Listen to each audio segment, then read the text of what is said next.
Hola, bienvenidos al canal Tenshimax. Vamos a pasar una información bastante interesante. La información que les voy a compartir fue publicado por el Heraldo de México y hubo una entrevista que le hicieron al autor de un libro que hace una década, en el año 2010, habló sobre una alternativa, un futuro alternativo sobre la salud en México, atinándole en el año 2020 con una pandemia en el cual acabaría matando a 500,000 de personas.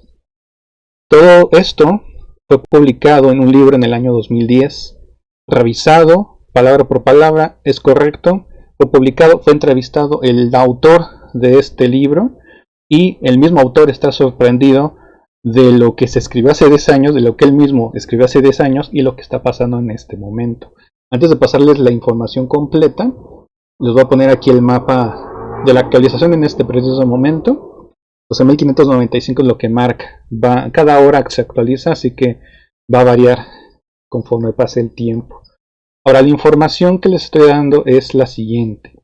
El título es: ¿se predijo el coronavirus hace una década? Ruelas Barajas y Antonio Alonso Concheiro auguraron desde hace una década que un virus letal llegaría a México en el año 2020. Les voy a poner aquí la imagen del libro y la parte donde viene la siguiente información. Los casos de coronavirus van en aumento en todo el mundo, pues es un virus del que se desconoce a fondo las reacciones que tienen con el ser humano. Sin embargo, los estudios de este continúan y las medidas de salubridad se llevan a cabo por la sociedad. Hace una década, el doctor Enrique Ruelas Barajas, presidente y director del Instituto Internacional de Futuros de la Salud, trabajó con cerca de 900 personas del sector salud y profesionales, así como aportaciones de estudio de dependencias en el estudio de un virus que podría darse en el 2020, colaboraciones que permitieron llegar a conjeturas. Ruelas Barajas y Antonio Alonso Concheiro auguraron desde hace una década, a partir de los estudios y colaboraciones del sector salud, que un virus letal llegaría a México en el 2020 y se convertiría en un desafío médico. Lo que mencionaron fue lo siguiente: hay muchas cosas a las cuales no podemos asomar al futuro simplemente dedicándole un tiempo y haciéndole análisis razonados con datos, con perspectivas informadas y no permiten llegar a conclusiones como la que está apareciendo ahorita y que efectivamente coincide con el año. Es lo que afirmó para el Heraldo de México. Les repito, esa es la información que el Heraldo de México está dando a conocer. Los futuros de la salud en México 2050 es el título del libro. En el 2010 se publicó el libro, el cual fue aprobado y apoyado por el Consejo de Salubridad General, pues su publicación surgió con el propósito de proyectar los futuros desafíos en el país.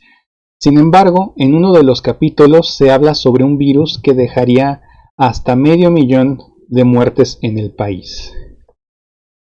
Por otro lado, hacia el año 2020 se introduce en México un nuevo virus de alta letalidad para que no existe cura conocida. Se narra en el segundo párrafo de la página 383 del libro de investigación. También se considera que las sociedades son escépticas del gobierno y tienden a hacerlo más ante situaciones amenazantes, pero que como parte de la sociedad se deben buscar formas aportar y no desinformar, como se ha dado en los últimos meses ante el caso de esta enfermedad mundial. Lo que genera incertidumbre y miedo en las personas es que hemos visto que afecta a adultos mayores y a jóvenes, es decir, el virus no tiene filtros en edades. Es lo que afirmó Ruelas Barajas para el Heraldo de México. Incluso Adela Micha lo entrevistó. La entrevista que tiene poco más de 20 minutos la entrevista, fue al autor de este libro. Lo vamos a escuchar un poco más adelante. Les voy a leer lo que menciona el libro. El párrafo específico donde menciona esto dice lo siguiente: ya que se está hablando de, en este caso en la página 383, se refiere a 4 escenarios alternativos. Dice lo siguiente: por otro lado, hacia el año 2020 se introduce en México un nuevo virus de alta letalidad, para el que no existe cura conocida. A pesar de las restricciones en su transmisión, muy corta vida con condiciones ambientales normales, se estima que a causa de él fallece cerca de 500,000 de personas. Sin embargo, luego de varios meses, las medidas preventivas introducidas permiten controlar la epidemia. Ese es el párrafo que está escrito, subrayado con amarillo, el que les estamos mostrando aquí. Es lo que se refiere a este libro. También menciona otros escenarios y posibles afectaciones por parte de esta pandemia en el año 2027, 2030, 2040, 2025, 2050.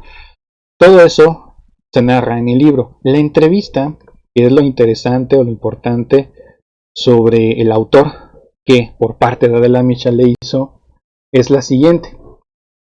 Les voy a mostrar aquí. Es el audio, ya que es una entrevista en audio. Es la siguiente. Escuchemos.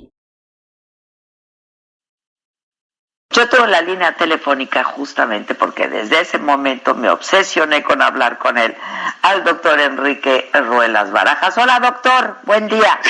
Adela, muy buenos días, a tus órdenes, encantado. Muchas gracias, doctor. Hoy, presidente y director del Instituto Internacional de Futuros de la Salud. A ver, doctor, esto es un poco lo que ya pronosticabas hace algunos años, lo que estamos viviendo con el COVID-19. Mira, esto lo escribimos en 2010. Bueno, de hecho lo empezamos a escribir en 2008. Terminó ya toda la revisión. Tú sabes que publicar un libro de 500 cuartillas no es fácil. Entonces se publicó finalmente en 2010. Okay. Y en ese libro, cuyo título es Los futuros de la salud en México 2005, exploramos diferentes escenarios posibles. Uno de esos escenarios es del cual se extrajo esta nota, que no deja de sorprenderme cómo funcionan las redes sociales ahora, pero apareció y circuló y bueno. Entonces, pero ese fue el origen, un libro publicado en 2010, que además es el resultado de un estudio muy largo que empezó en el 2005, donde participaron cerca de 900 personas del sector salud y de fuera del sector salud de todo el país, profesionales y técnicos, y además de un análisis de tendencias con modelos logísticos que pues nos permitió llegar a algunas especulaciones, algunas conjeturas, como esta que aparece en el libro y que ha circulado. Uh-huh. Ahora, esto ¿es un poco esto lo que estamos viviendo, como ustedes lo bueno, sí, lo previnieron entonces? Sí, se trata de un virus que efectivamente no tiene cura, y eso es quizás lo que más está asustando actualmente y que más estragos está causando. Se trata de un virus cuya letalidad todavía no conocemos a ciencia exacta cuál será, porque pues todavía no termina esto. Ciertamente hay virus con mucho mayor letalidad, ha habido virus con mucho mayor letalidad que este. Por ejemplo, recordemos el H5N1, aquella famosa gripe aviar que recordamos. La gripe aviar, sí. Que tenía una letalidad altísima, de prácticamente el 50%, o sea, 1 de cada 2 que se enferman de esa gripe aviar, pues fallecen. No es el caso, afortunadamente, de esto. Y, por otro lado, el número de fallecimientos estimado, es probable que lleguemos a él al final de toda esta epidemia, que finalmente pues va a tomar efectivamente meses en todo el mundo, ¿no? Ya ahorita los números pues se van acercando, pero pues se trata de una conjetura, insisto, que tampoco es adivinación. Adela, mira, hay muchas cosas a las cuales nos podemos asomar en el futuro simplemente dedicando tiempo y haciendo análisis razonados, con datos, con percepciones informadas, y nos permiten llegar a conclusiones como la que está apareciendo ahorita, y que en efecto coincide en el año con un virus que efectivamente no se conocía, que tiene una letalidad que está preocupando y que pues sí puede matar a muchas personas en el mundo. Ya, ahora, a ver, doctor, tú has publicado muchos libros, muchos artículos también, tanto en revistas nacionales como extranjeras, sobre la calidad de la atención médica, dirección de sistemas de salud, etcétera, etcétera. Y estamos ante una situación pues bastante complicada, doctor, ¿no? Porque justamente también aunque todavía no se conoce, como dices, con exactitud cuál es la letalidad de este virus, lo que hemos visto que ha pasado en otros países, incluso países de primer mundo, con un sistema de salud por mucho y hospitalario por mucho mejor que el nuestro, es que están colapsando los sistemas, ¿no? Hospitalarios en otras partes del mundo. Entonces, en qué posición nos pone eso en este país, ¿no? Sí, esta situación ha puesto en jaque a todo el mundo. Si a los países con más recursos los ha puesto de rodillas, pues a los países que tenemos menos recursos seguramente nos puede golpear más. Entonces, efectivamente se trata de un asunto, sí, de recursos, pero también de organización de esos recursos. Así es que, pues sí, hay que tomar todas las precauciones, Adela, porque sí nos puede golpear fuerte aquí en el país. Tenemos desde luego siempre la esperanza de que eso no sea así, pero el llamado que han hecho las autoridades a que estemos guardados en nuestras casas, los que puedan, y los que no, que se cuiden al extremo, pues es muy importante. Ahora que has visto cómo ha estado evolucionando este asunto, no solamente en México, pero en otras partes del mundo, ¿qué nos puedes decir en particular de este virus? Quizá no sabemos la letalidad, pero se contagia con mucha facilidad, doctor. ¿Qué sí nos puedes decir de esto? Mira, lo que hemos visto es que efectivamente se contagia con facilidad, pero ¿sabes qué es lo más preocupante? Me parece que, a diferencia de otros tipos de virus que se contagian cuando hay manifestaciones clínicas, cuando la persona ya está tosiendo o ya tiene molestias muy claras, este virus se porta, se tiene, se adquiere y no necesariamente se manifiestan síntomas. Y eso hace que personas que aparentemente están sanas sigan circulando, sigan yendo a visitar a los abuelitos o a los papás, o se reúnan sin saber que están enfermas y entonces contagian. Esto es algo muy preocupante de este virus. Lo otro que sabemos también es que es un virus muy agresivo para las vías respiratorias, porque desencadena una reacción de defensa del organismo, una reacción inmune en algunas personas, que es realmente la que mata.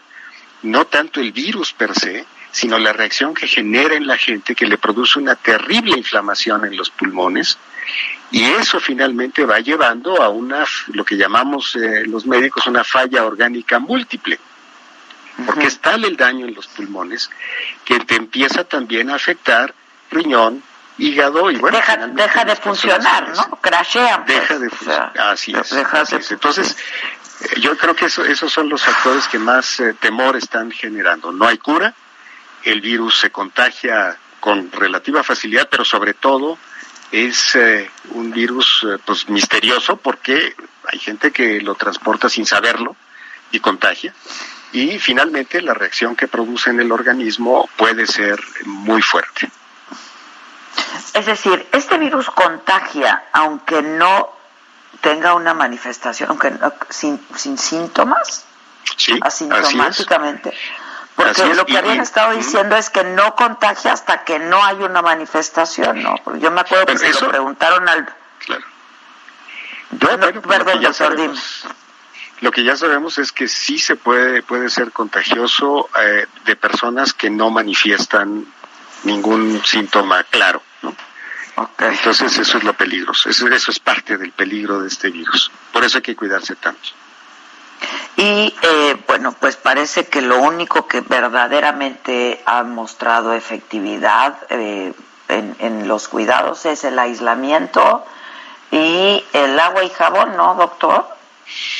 Así es, tan sencillo como esas dos medidas, pero tan difícil como esas dos medidas. Es muy complicado. Es muy complicado. Y con daños severos a las economías familiares y a las economías nacionales. Que esa va a ser otra pandemia, ¿no? O ya está siendo otra pandemia. Pues sí, así es. Mira, en estudios del futuro, en los estudios de prospectiva, como el que hicimos para este libro, y como los que seguimos haciendo desde el Instituto de Futuros, hay un concepto que se llama evento portador de futuro. Un evento portador de futuro es una situación que aparece, que te indica que el futuro no va a ser igual que el pasado. Déjame ponerte un ejemplo trivial y ahora verás la dimensión de lo que puede significar esta pandemia. Okay. Hace muchos años, una de mis hijas, cuando la llevaba a la escuela, me hizo una pregunta muy ingenua, pero que me hizo ver un evento portador de futuro que ya tenemos hoy a la vista. Decía, oye papá, nos dijo la maestra que ya no vamos a tener que aprender a escribir, porque ahora ya les vamos a poder dictar a las computadoras. Bueno, eso que ocurrió hace ya algunas décadas, cuando mi hija era pequeña, es ya una realidad. O sea, efectivamente, cuando empezaron a aparecer estos paquetes de cómputo que te permitían dictarle a una máquina y que se empezara a escribir, nos hace pensar que los bolígrafos, los lápices, van a desaparecer de la faz de la Tierra, van a acabar siendo piezas de museo.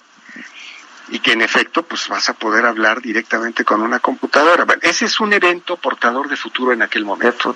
Okay. Si lo pescas en ese momento y dices, caray, esto nos indica que el pasado ya está llegando a un fin que va a hacer que el futuro sea muy diferente. Bueno, esto que estamos viviendo hoy es un típico evento portador de futuro. El antes y el después van a ser muy diferentes en lo económico, en lo social. Es lo que te decía, en lo social incluso. Así es, así es. En lo sí.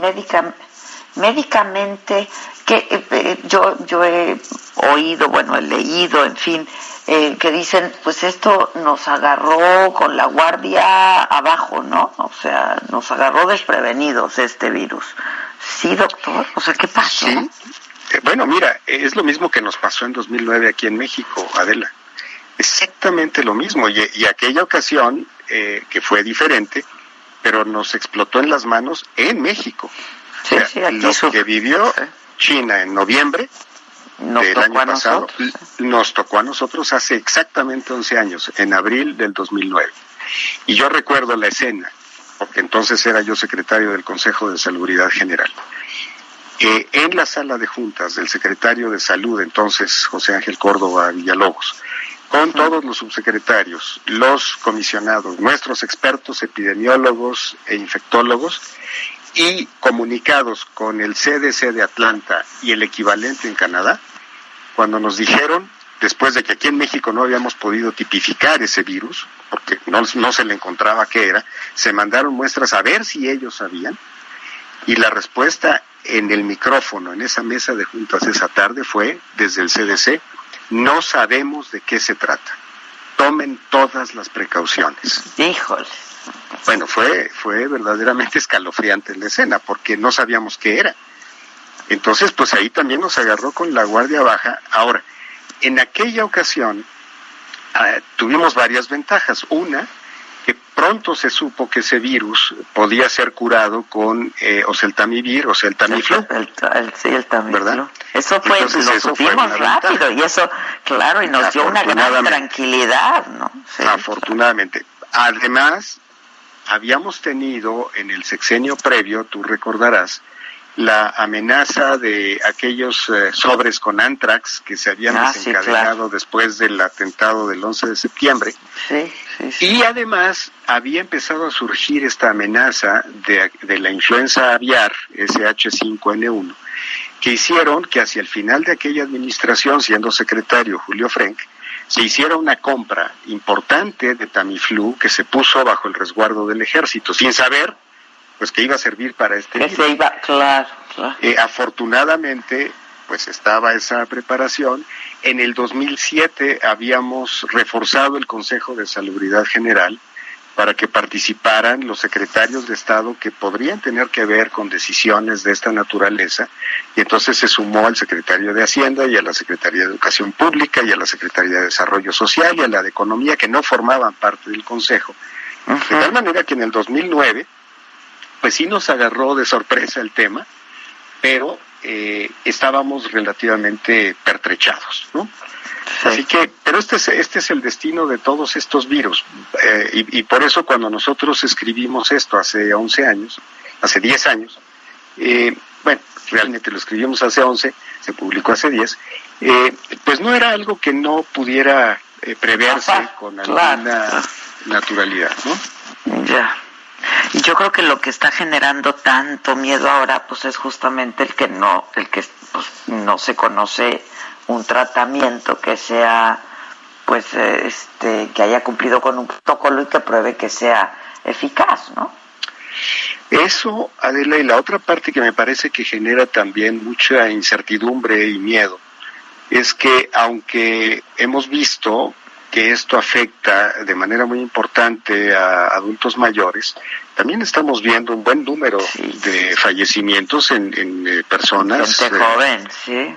Jóvenes. Entonces, cuando te enfermas, pues es literalmente un volado. Tú no sabes cómo va a reaccionar tu organismo, y ante la carencia de un medicamento que pueda curar, pues esto se puede ir hacia una manifestación suave, sencilla, benigna, o hasta la muerte, no. Y no lo sabes, ¿no? Está terrible eso, doctor, ¿no? La incertidumbre es terrible, pues cuánto va a durar, porque eso estamos viviendo en una incertidumbre brutal, ¿no? Oye, entonces tú conoces bien a Hugo López-Gatell, doctor. Sí, cómo no, lo conozco bien, por supuesto. Oye, doctor, ¿qué es esto del método Centinela? Porque pues él sale a decir que y lo dijo en una de estas conferencias que él encabeza, ¿no? Todas las noches, y dijo que el método Centinela quiere decir que multipliquemos por 8.2 el número de contagiados, casi como comentábamos ayer, le restas 2, le multiplicas 1 y esos son los infectados, pero luego corrige la plana el secretario de Salud y dice que no se trata de eso, que muy probablemente será el número de infectados cuando pasemos y acabe todo esto. ¿Qué es esto del método Centinela? Porque no es algo que se sacaron de la manga ahora, doctor. No, en efecto, este es un método muy utilizado, se ha utilizado particularmente con influenza, y lo que significa es que imaginemos que hay, si se imagina tu auditorio una película del oeste donde hay un fuerte y está el vigía viendo que no los vayan a atacar, bueno, pues ese vigía es un centinela que desde ese puesto de visión puede estar detectando cuántas personas se acercan a atacar el fuerte. Bueno, si hacemos esa analogía, lo que ocurre es que tú designas algunas unidades de atención médica, centros de salud o unidades de urgencias o hospitales, que van a registrar cuántos casos se están recibiendo ya confirmados.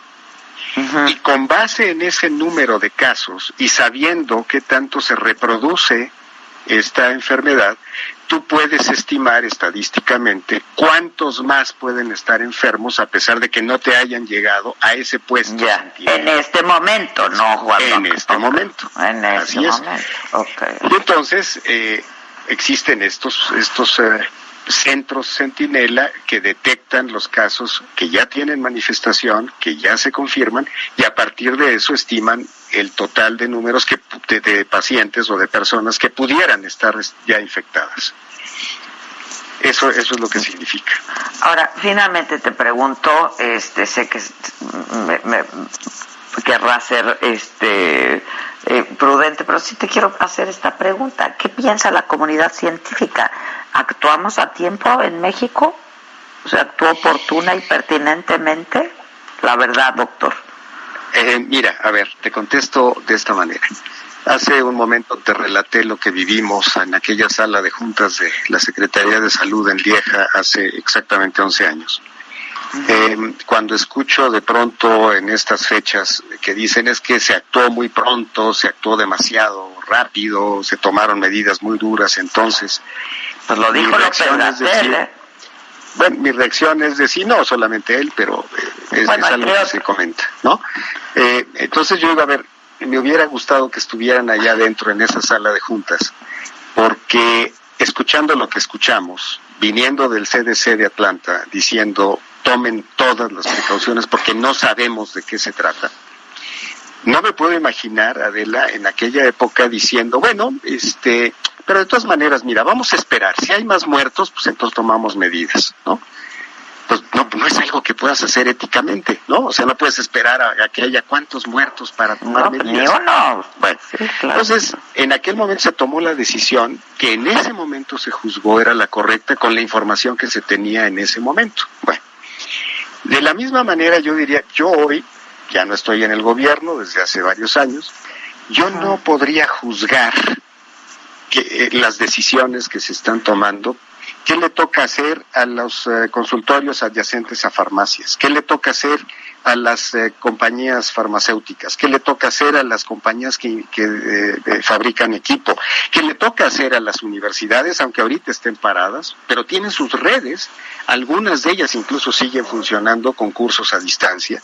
O sea, ¿qué le corresponde a la sociedad civil? Y eso no lo estoy viendo. No sé si exista, pero la impresión que tengo, Adela, es que no se está viendo y lo percibo porque pues yo recibo muchas llamadas al día de personas que me dicen, oye, ¿qué hacemos? ¿A dónde acudir? ¿Con quién hablamos? O sea, hay cierto grado de incertidumbre que yo creo que podría mejorar. Entonces, eso a mí me encantaría. Es que eso también genera mucha incertidumbre. Pues sí. O sea, encima de todo lo que ya... Entonces, te digo, yo no podría juzgar las decisiones. Lo que sí puedo opinar es que yo no estoy viendo un plan de acción con una estrategia muy clara. Igual me podrían contestar, pues no lo estás viendo porque lo estamos enseñando nada más a ciertas personas. Bueno, está bien, ojalá, ¿no? Y no dudaría que lo tengan, pero bueno, pues, pero por eso lo que yo estoy percibiendo, pues no, porque mira, acaban de tomar decisiones las escuelas de enfermería y de medicina de sacar a sus internos de los hospitales, lo cual es muy correcto. Pero eso me revela que pues tuvieron que tomar la decisión las escuelas por su cuenta.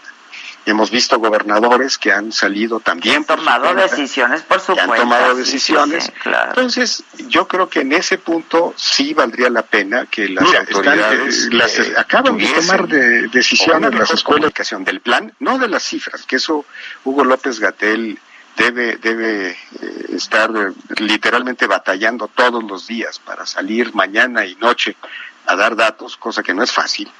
Entonces, bueno, él debe estar sumamente ocupado con eso y con las medidas directas enfocadas a la atención médica y a la detección, pero hay otros segmentos que no están teniendo la información que necesitarían para poder contribuir desde la perspectiva de lo que yo estoy captando.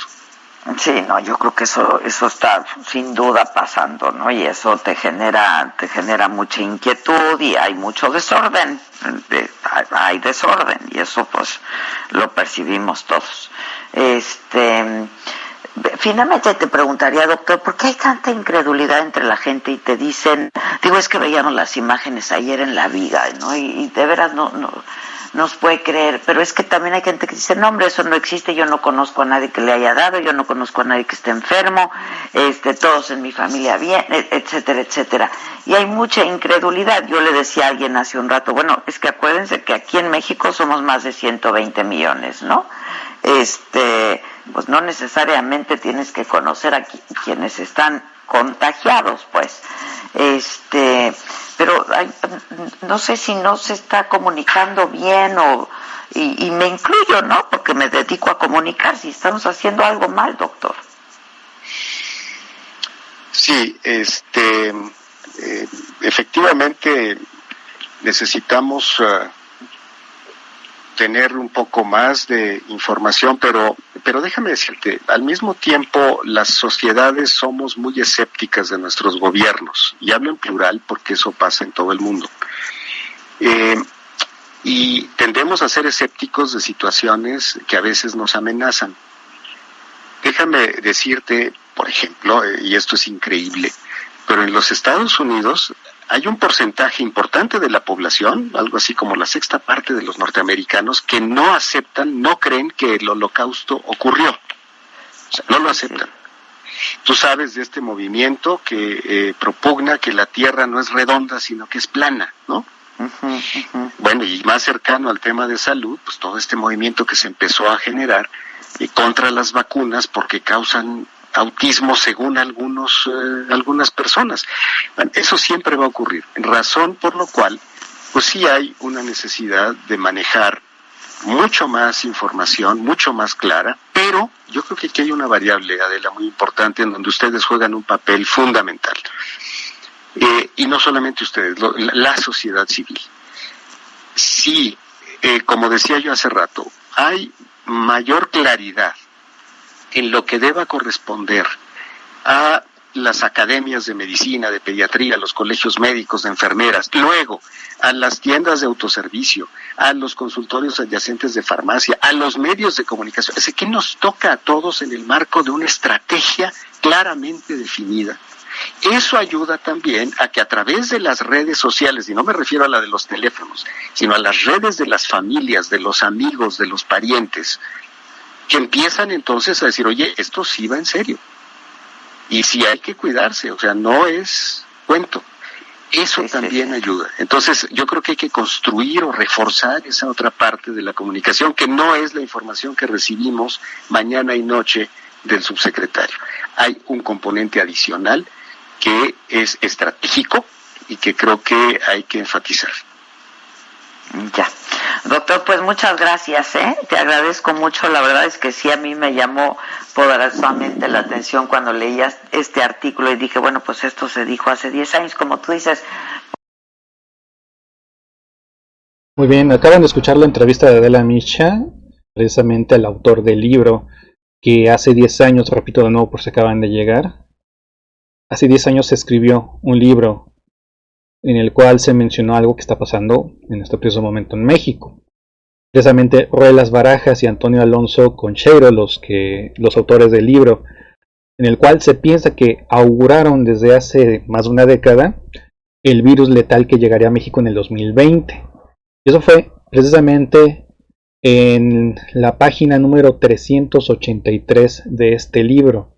En la página 383 que hemos puesto durante todo este video, y también aquí podemos ver que dice la primera edición en el año 2010. Ya escucharon al autor que desde un año antes estuvieron escribiendo, fue publicado hasta el año 2010, investigación desde el año 2005, en el cual no es que supieran algo, simplemente era algo que se podía prever con cierta información. Pusieron diferentes tipos de escenario y uno de ellos era este. Aquí lo que sí latinaron es en el año, porque dijeron en el año 2020, asumiendo una posible realidad de una pandemia en México. Y es por eso que la información fue compartida o fue descubierta por las redes sociales, como menciona. Y lo que se informa es lo siguiente. Por otro lado, es lo que dice el libro, por otro lado, hacia el año 2020 se introduce en México un nuevo virus de alta letalidad para el que no existe cura conocida. A pesar de las restricciones en su transmisión, muy corta vida en condiciones ambientales normales, se estima que a causa de él fallece cerca de 500,000 de personas. Sin embargo, luego de varios meses, las medidas preventivas introducidas permiten controlar la epidemia. Ahora, les voy a decir lo que dice después de este párrafo que acabamos de ver. Dice, en el año 2027, la cobertura de los programas de vacunación baja a niveles del 50%. 3 años más tarde, en 2030, los problemas de salud mental de los adultos mayores de 65 años se convierten en el principal problema de salud del país. En el año 2035, 2/3 partes de los enfermos del país son ya mayores de 80 años. Para el año 2050, la esperanza de vida al nacer de los mexicanos apenas rebasa los 80 años. En el año 2025 se ha reducido ostensiblemente el número de médicos interesados en estudiar radiología, presentándose en el país un severo déficit de radiólogos. Por otro lado, hacia el año 2030, como consecuencia del continuo desarrollo de la ultraespecialidades, los médicos generales prácticamente han desaparecido. De hecho, existe un movimiento importante a favor de que la medicina general sea considerada una especialidad más. Existen entonces en el país cerca de 280 médicos por cada 100.000 habitantes. Dado el envejecimiento de la población cada 100.000 habitantes,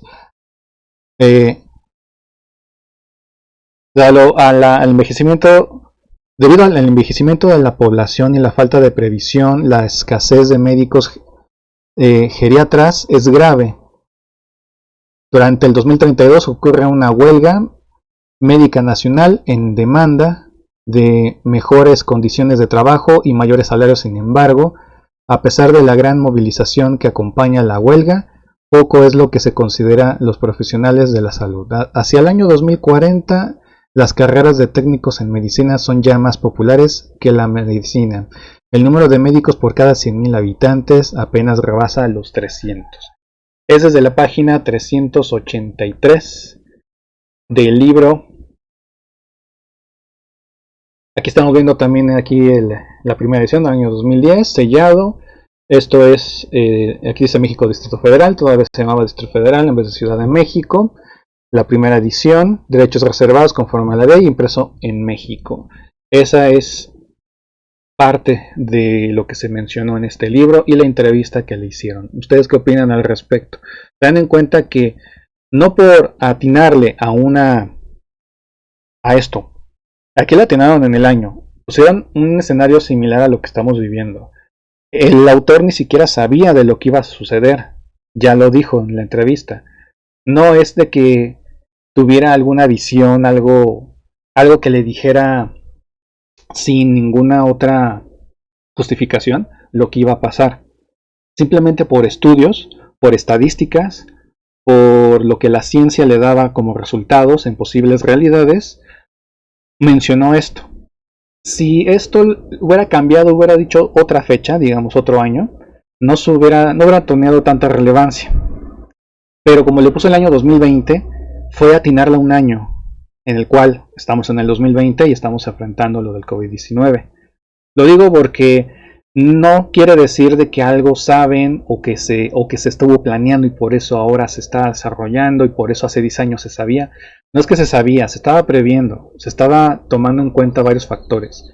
Es como lo del terremoto del 2017. Si hay alguien que le atina de que va a temblar y tiembla, no quiere decir que algo sabe y va a saber cuándo va a temblar en la próxima vez. ¿Por qué? Porque si lo sigue intentando, falla en las fechas y lo sigue intente y ya no le atina.